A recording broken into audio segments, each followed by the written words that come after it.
முதல்ல உள்ள போங்க, மத்தத அப்புறம் பார்த்துக்கலாம்.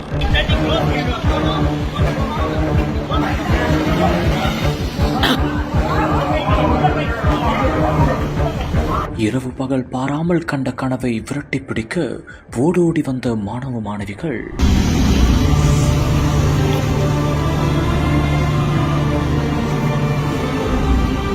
மாணவர்களின் கனவுக்காக கடைசி நொடி வரை போராடிய பாதுகாவலர்கள். கேட் மூடப்படும் கடைசி நொடி வரை பரபரப்பு. என் கனவு தொலைஞ்சு போச்சு என்று மூடப்பட்ட கேட்டின் அருகே நின்று ஏங்கிய மாணவர்கள் இதயத்தை ரணமாக்கிய சம்பவம். மத்திய அரசு தேர்வாணையத்தின் UPSC ஒருங்கிணைந்த ராணுவ தேர்வுகள் நடைபெற்றுள்ளது. அதில் கோவையில் அவினாசி ரங்கம் கல்லூரி உள்ளேயே அதில் கோவையில் 4 இடங்களில் நடந்ததாக கூறப்படுகிறது.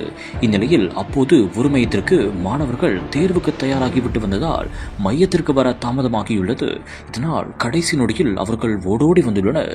அந்த ஒரு சமயத்தில் பாதுகாவலர்களும் அவர்களுக்காக உதவ வேண்டும் என்ற நோக்கத்தில் சீக்கிரம் உள்ள போங்க என்று உதவவும் முன்வந்துள்ளனர்.